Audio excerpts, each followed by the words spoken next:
Ladies and gentlemen, we are here at the reenactment of one of the most historical battles that took place in Poland. The battle known as Orszynka Grochowska took place 188 years ago, and it was what ultimately stopped the Russians from taking over Warsaw.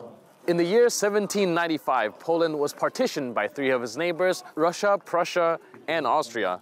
They were wiped out of the map of Europe, but almost 30 years later, they rise up against the Russian forces in what otherwise known as the November Uprising. Thanks to this very battle, the Poles managed to stop the Russians from invading Warsaw, taking over the capital, and potentially spare the lives of thousands of civilians. Many Poles fought on the side of France during the Napoleonic Wars. As a result, the French set up a semi-independent state called the Duchy of Warsaw in 1807. After Napoleon's defeat at Waterloo and the 1815 Congress of Vienna, Russia took control over Warsaw again. However, one of the provisions of the Congress of Vienna stipulated that the semi-autonomous status of the Duchy of Warsaw would remain in the new Russian satellite state known as the Congress Kingdom. The Polish Congress Kingdom was allowed to have its own constitution, one of the most liberal in Europe of the time. But a couple of years after the Vienna Congress, the Russian Tsar started ignoring the constitution. As a consequence, the Poles decided to revolt against the Russian Empire in 1830, an event which became known as the November Uprising. The November Uprising is known to have connection to the reformist movement in the Russian Empire. And I was hoping you can elaborate about the connections between the two. Powstanie listopadowe jest rzeczywiście efektem głębokich przemian, jakie rozegrały się w państwie carów. The November Uprising was indeed partly a result of deep changes that took place in the Tsarist state. It should be called so since the state included not only Russia, but also the so-called autonomous areas, meaning Finland, the Kingdom of Georgia and the Kingdom of Poland, which was also called Congress Kingdom because it was established after the Congress of Vienna. And dissidents from these three countries started to work together in order to create a wider movement of resistance. The most important thing is that after the fall of Napoleon, the young, educated Russian military officers themselves spent over 3 years in France occupying its northern regions. And there they learned French culture, the culture of everyday life and the culture of ordinary people living there. They learned French dances, which are no longer remembered by the French people, but have been preserved to this day in the area of the Russian Ural Mountains. Such dances are still danced there, remembered there, for instance, a dance called quadrille, and first of all they adopted the idea of reforming the state towards a system of parliamentary monarchy.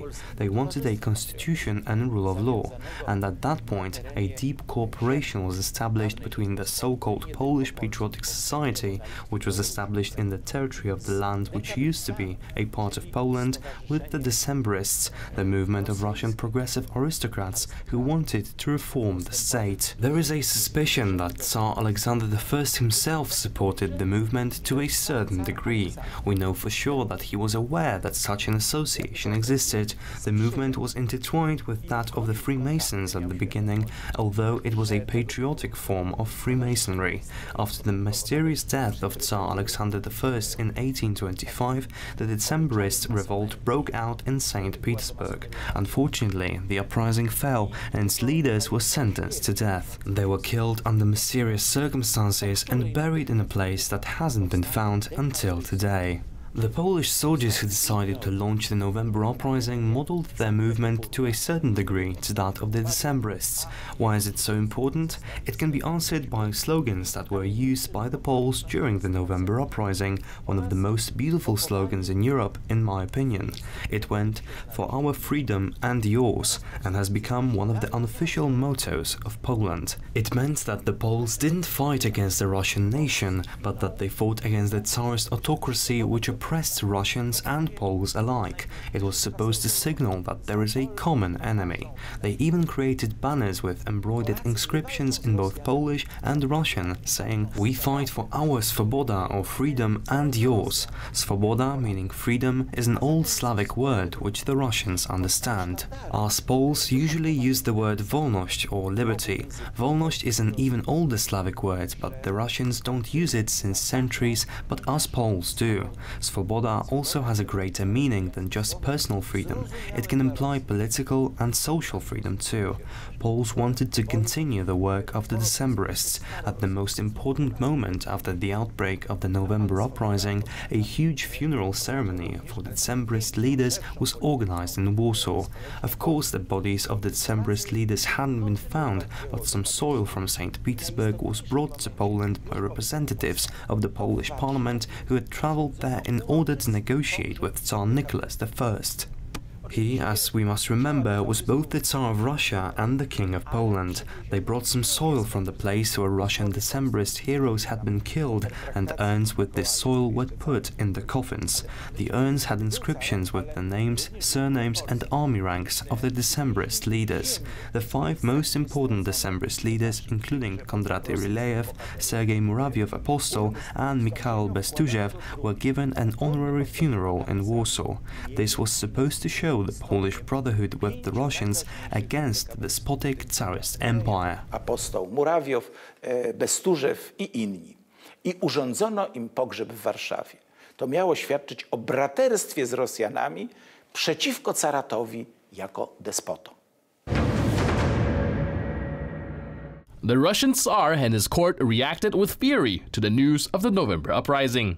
Next up, we will ask Dr. Krzysztof Jabłonka whether the liberal faction of Russian society who remained attached to the cause of the Decabrist revolt saw matters differently. So how did the insurgents of the Decabrist movement react to the uprising that took place in Warsaw?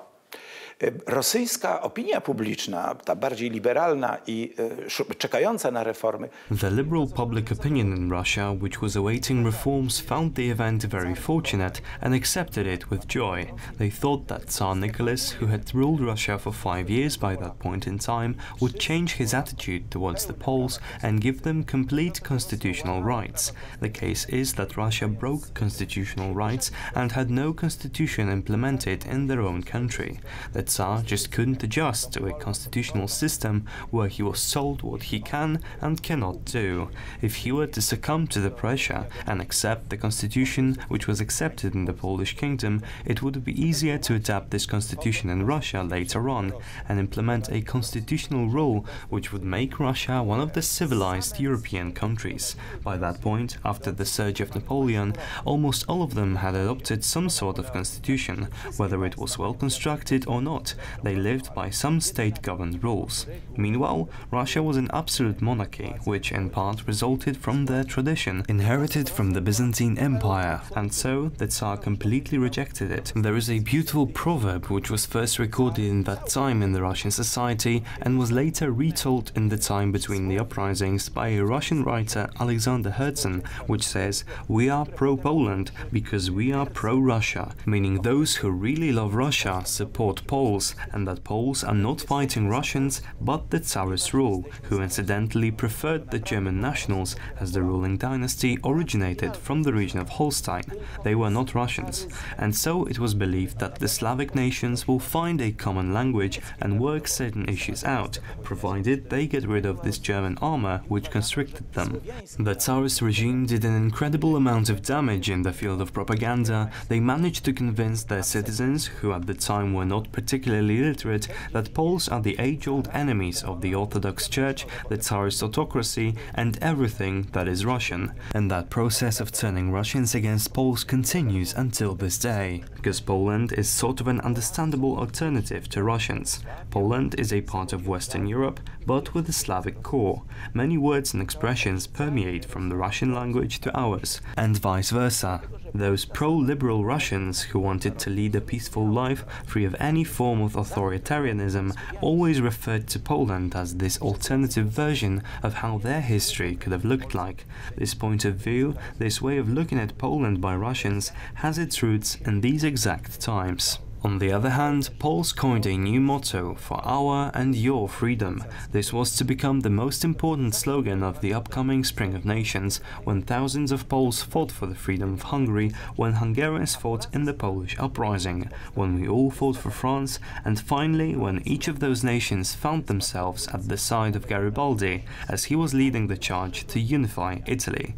Therefore, Poles played an enormous role with their uprising. When it comes to the 1825 Decembrist uprising, there was a chance that this uprising would be a success. The Senate was in session, therefore it could make the decision to dethrone Tsar Nicholas and replace him with his older brother Constantine. However, Constantine denounced his right to the throne as he married a Polish woman. That was a mysterious decision. Meanwhile, the military was so oblivious that they would respond to the call of their officers by exclaiming, "Long live Tsar Constantine and his wife, the Constitution," as those were the two things the society wanted. That was the first understanding of the Constitution in Russia, the Tsar's wife. That is what happens when political and patriotic awareness overshadows social awareness. Tak to wygląda, jak świadomość polityczna i patriotyczna przewyższa świadomość społeczną.